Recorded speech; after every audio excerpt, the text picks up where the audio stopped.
Toxic fandom, how Hollywood is battling fans who are just out for blood. On August 28th, Amanda Stenberg, the lead of The Acolyte, posted an 8.5-minute video, which we have watched together. We went over that glorious piece of shit where she ended with "Go vote." To her Instagram stories about Lucasfilm's abrupt decision not to pick up the show for a second season just a month after season 1 finale streamed on Disney+. We went over it. You guys can go watch us do that. We're not going to rehash that right now. The Acolyte was the latest high-profile target of toxic fandom. Ugh. The catch-all term for when a fan criticism curdles from good faith dissatisfaction into relentlessly negative, often bigoted online campaign against either the project or its stars or creative leaders. So we're not allowed to have an opinion on anything, are we? No. No. We just got to stand there with our mouths open and clap like seals so the dead fish can be thrown in there and go, "Thank you, sir. May you shitting on my face some more." Oh, God. Yeah. That is right away. You can tell the people in charge of the article, all this stuff, they don't know what a fan is. A fan is not somebody who simply holds hands, sends kumbaya, and says, "Let's just talk positive. Let's not talk negative." No, we are salty assholes who will argue over the most minutia of stuff because we're passionate. And I know people have been talking about toxicity, that toxic is not a thing. It's passion because we give a shit. All right? It's passion because we give a shit. Our complaints have nothing to do with skin color and really not sexuality. We only complain about sexuality when you force it on us and have people effing all the goddamn time for no apparent reason, or just make people gay when they were clearly straight 5 minutes before. Yeah. How many times have we seen Dre, Supergirl season 1? Oh, boy. The sister was straight. Oh, God. Man. And they flipped her gay the following season. Oh, my God. I pushed that show out of my mind. I have photographic memory. I can't push anything out of my mind. I have to continually argue. All right? I sympathize. Come on. Man. Oh, man. That show was so bad. God, I hate CW. Jesus. H. Oh, how many of my heroes have they destroyed? I know. Oh, my God. All right. In a franchise economy increasingly dependent upon established audience devotion to drive the bottom line, devotion. I don't like that word. I don't like that word either. I'm devoted to, your family, That's like what devote yourself to. When they put it in this, it makes it sound cultish. It's very cultish. Religious. Yeah. Like you have to worship it. Agreed. And as much as I love things, I don't have devotion. Exactly. I have passion because I care about it. But listen, I don't forgive bullshit. I love something, but if it does stupid shit, I will call it out. I'm not above that. To bottom line, the threat of toxic fandoms poisoning that enthusiasm has become a seemingly intractable headache for almost every studio. And it's only getting worse. So that's actually true. They hate us. They hate every single one of us because we question. Because God forbid we want something good that is representative of our favorite franchises. God forbid we would have wanted a Lord of the Rings show to actually be representative of Tolkien's lore. But instead we got Rings of Power. God forbid. Let's see. It comes with the territory, but it's gotten incredibly loud in the last couple of years, says a veteran marketing executive at a major studio. People are just out for blood, regardless. That's basically saying, we're just doing it for the clicks, aren't we? Apparently, because we didn't like these things before Twitter or Instagram or Facebook or social media existed. Yeah. We're just doing it for the clicks. We're just doing it for the hate, for the rage. It's not as though, I've spent a lot of money on this stuff. It's not like I spend money on games. It's not like I take time out of my busy day to just enjoy something for the sake of enjoyment because I love it so much. It's not as though I go back and rewatch these things on a regular basis because I love them. No, I just am getting involved because I'm out for blood.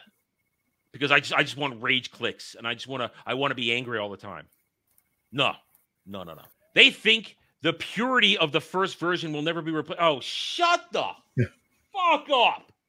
Purity. It's not about purity. It's just about respect, man. It's just about respecting the lore and the people that created it first if you have been given a franchise to take care of. Purity. Dre, do we ever ask for a one-to-one? No. It's never about a one-to-one. It's about respecting the source material.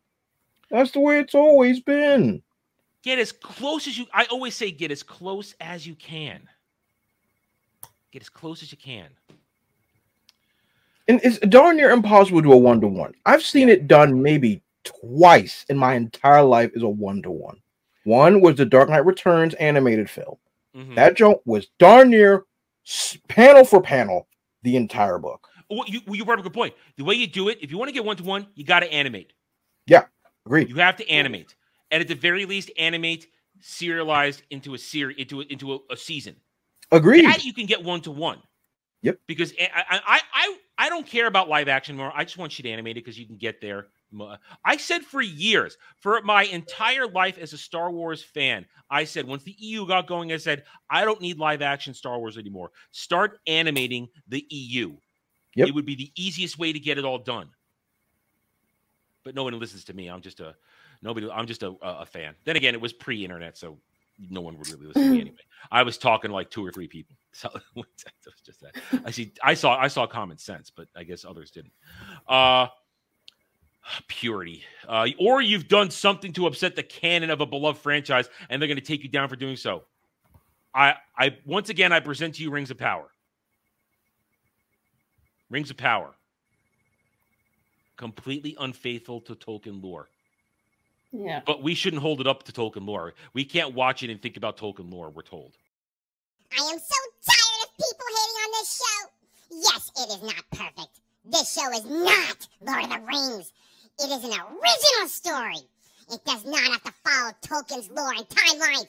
You need to watch it as if Lord of the Rings did not exist. Perhaps the greatest irony of this phenomenon is the disproportionate impact these toxic fandoms have relative to their actual numbers. So, wait a minute. They're trying to now argue that we don't have a lot of people on our side when in fact the real fans massively outnumber the fake fans. Absolutely. But apparently, according to them, we're the minority, but yet we can affect so much. That's their argument right here. Because they say the vast majority of any fandom are casual fans, says John Van Sitters, Soft Heartsy, I don't know. VP of Star Trek brand development, who has been with the storied franchise since the 1990s. Okay, so he was there when Star Trek was good. But if he's there now, you're doing a bad job. The number of people who live and die on their franchises are very, very few. Can I go back to our previous segment where I showed you how much money Star Wars made in 1999? $7 billion. That's 9 zeros out this mug. Holy crap. That's not a casual fan. That isn't a majority of casual fans. That's everybody's a hardcore fan. Because those are the same people who kept Star Wars afloat through the 90s until the prequel trilogy and the EU, which was really taking off at that point, lit a fire under the fandom and made George wealthier than he ever was. As wealthy as he is now. When he sold Star Wars. So this is somebody who is a complete and total office bureaucrat. and doesn't know a goddamn thing about the franchise or the fans that he supposedly markets anything to.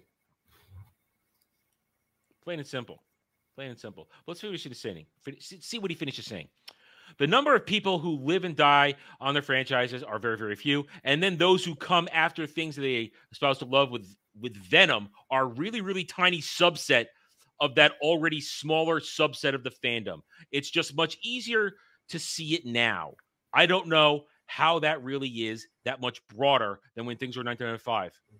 These things are failing for the simple fact that you've ignored the real fan base and call us the minority. But all you got to do is watch it, how all these things fail because they were made for a minority who don't show up. That is the core argument that they are pretending doesn't exist, that they're frankly doing the classic reality inversion tactic of commie Marxists. Let's tell you the truth, but we're going to switch it and lie and say that you're the one that is actually doing the bad thing and we're not. We're the good guys. Bullshit. Bullshit. For some, combating that bullhorn amounts to acting as if they can't hear it, particularly when it's a negative, toxic conversation we don't even engage, says a TV marketing executive.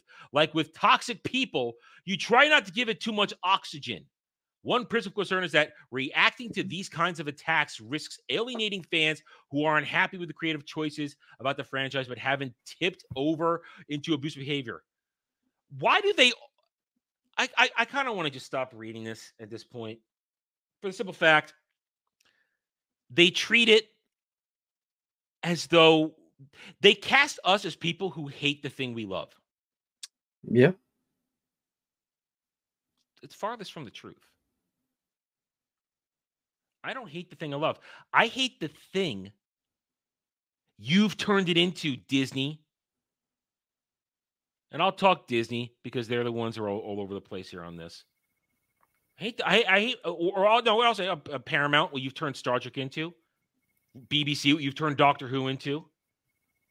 I hate what you've turned it into. It is not the thing I love. So when they say us, real fans, when they call us toxic, no, we're passionate because we're trying to defend what's left of our beloved franchises. We are not, and the thing is, we've seen it since, I'm going far back as 2012, 2013, 2014 with Disney. They never cared about the real Star Wars fan. Yeah, that's fair. They never cared. When you throw out the expanded universe, you don't care. Because those are the people who carried the banner, who carried it for years when the so-called casual fan wasn't into it, kept it alive. We are not a small subset, a subset and a smaller subset of a subset. We are the core fan base. Yep. And if you are good to us, if you respect us, and you respect us by first respecting the franchise, the IPs, and then not calling us all kinds of names and denigrating us. If you respect us, even if you deviate slightly but do it with good intentions, we're pretty forgiving. And if you give us something good, we're your strongest cheerleaders, your biggest advocates. You want us on your side. But in reality, they don't, because we expect quality. And these tool bags wouldn't know quality if it walked up and motorboated them. Because, you're going to motorboat quality.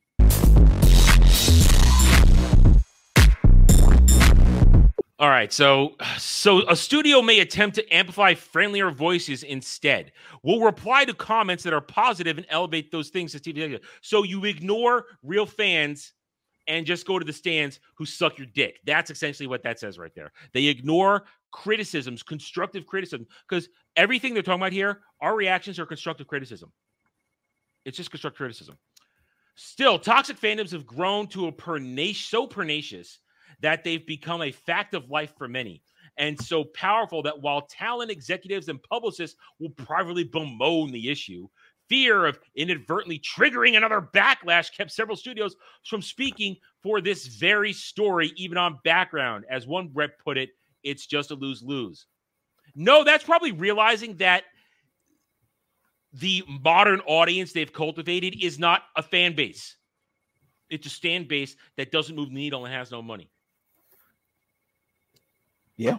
Yeah, these are they're broke. They're broke. They're broke, Trey. They're broke, and the companies are going broke because nobody's watching anything. They're not handing over money, and they're not really buying merch. Disney, you can go F yourself on that. Those who did talk to Variety all agreed that the best defense is to avoid provoking fandoms in the first place. In addition to standard focus group testing, because that always works, studios will assemble a specialized cluster of super fans to assess possible marketing materials for major franchise project. So listen, that's what I'm not. Go ahead.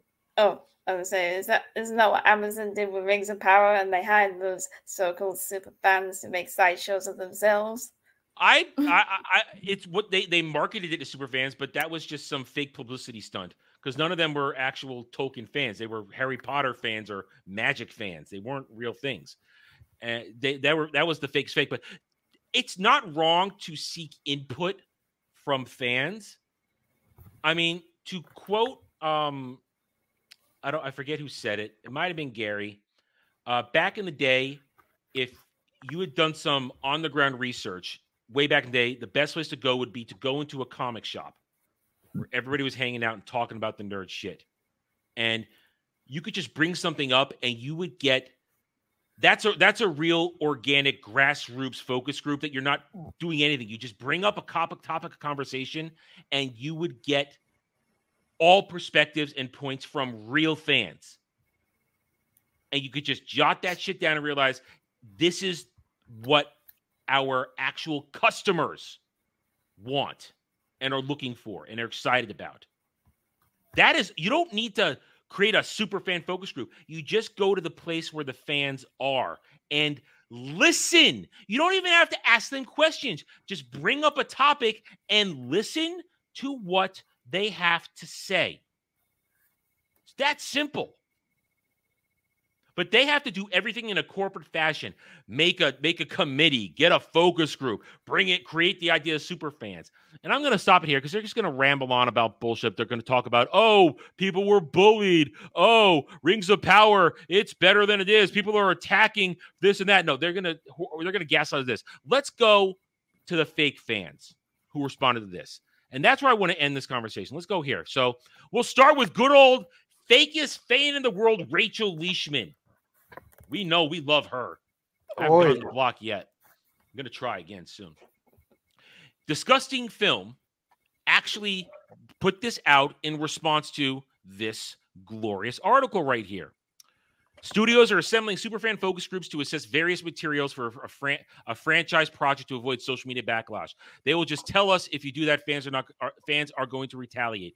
So they put that. So every single fake fan out there replied to this particular post. And Rachel Leishman truly is an idiot. Oh, yeah. It truly is insane how 6 YouTubers have this much effing control. But the article just said we're a minority. How do YouTubers have control if we are the toxic fan base in the minority? Because it's not true. And that's the bottom line. Because Stone Cold said so. Because good grief, if we were a minority, we would not even be on the radar. True. That's the point. The point of the matter is the media has to spin it to make it backwards. Yep. We are the overwhelming majority. Overwhelming majority. To quote, there are more of us. There are more of us. There are more It's of true. us. It's true. So Rachel Leishman wants to do this, and I got blocked by a dude last night in less than 5 minutes when he was ranting about bigots and altering the YouTube algorithm to do this. Motherfucker, if I could alter the YouTube algorithm, you think I'd be at just a little under 4,000 subs if I could control the YouTube algorithm? You think I'd be there? if I could manipulate YouTube algorithm to do what I want, to have people watch what I say, really think I'd still be at this point right now? No. So we have no control over any of that stuff. People just come to us because we speak truth. Yep. That's why they listen to us, because they connect with the words we say. We keep going, though. I bookmarked a bunch. This guy lives in a deluded world where he thinks, you know what? I'll show it to you in a second. Actually, we'll go back here. Go back here. This is a guy that thinks, and Dre, I know you'll appreciate this one. He thinks that this is how we all behave. The incel focus group when a POC appears on a screen. They live in a world where they literally think that I would see you and I'm going to lose my shit. Oh, no, here comes the black man walking down the street. What? Hang on. What was that I was watching the other week? Oh, yes. Blade. Oh, what skin color was the main character? Oh, yes. A black man. What was my reaction? Nothing other than, oh, this guy is so cool. Yeah. Yeah. And that's the thing. Like, I still don't know where this mentality is coming from. This has been going on for a few years now, but I still don't know. I don't know where this comes from. Look, I didn't grow up around a lot of white folks. That's the reality. I grew up in inner city. And I didn't grow up around a lot of black people because I grew up in the fucking suburbs. And so, but the thing is, even when we were together, it wasn't a thing. It wasn't like, is that a white unicorn? That was never a thing. Yeah, were you like, going, oh no, here come the crackers. Here come the crackers. Look out, here come the honkies. Exactly. So the idea that like, oh, like when I, oh my God, when I used to do pickup football every weekend, there'll be white folks, black folks, Mexicans, and we would just get together and play. We didn't be like, oh, is that white boy white?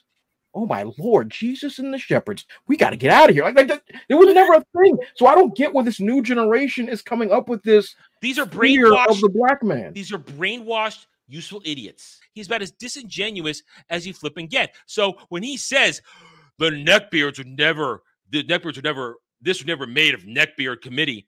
You know what? It wouldn't, because real fans never asked Andor and never, God hell, asked for Rogue One. Nope. None of us would have written that shit. No, he's right about that. These films would not have existed. And now begins the narrative right here that I want to take us down as we close out here. These people are owning themselves. These continual comments realizing this would never have been done by a committee. Congrats, gang. You finally did it. You exterminated creativity. Proud of you. No, you did. Because for the past decade, the studios have been listening to you. Yep. You are the focus group, the super fans they've been listening to because you made them bend the knee over sexuality, race, and gender. That's correct. All this shit is because of you.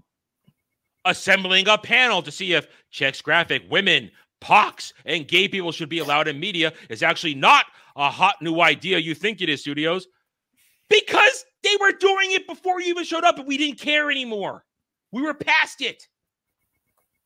This right here is one of my favorites. Me at the Superfans group. Dre, isn't it funny how they say we're the horrible people, but they're always the ones that are pushing violence?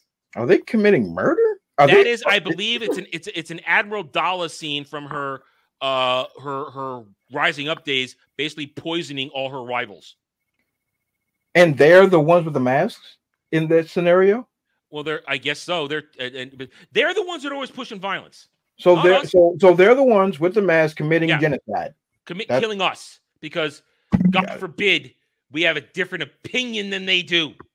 Just making sure we're on the same page. Yeah. This might be just the worst idea I've ever heard. Ever! I can't stress how awful an idea this is. So we want nothing surprising, edgy, and exciting anymore? No, I want surprising, edgy, and exciting. Because what you've delivered, what you have provided these companies with ideas for the past 10 years is nothing but lame and gay. They don't realize they're owning themselves. When they're saying don't listen to the super fans, they're talking about themselves because everything that has been made was made catered to them. And that's why it failed. Thanks for watching, everyone. If you enjoyed the video, hit that like button, subscribe to the channel. check out my gaming channel at Renaissance Nerd Arcade and follow me on X Twitter under @TheRedNerd. Thanks again for watching. Take it easy.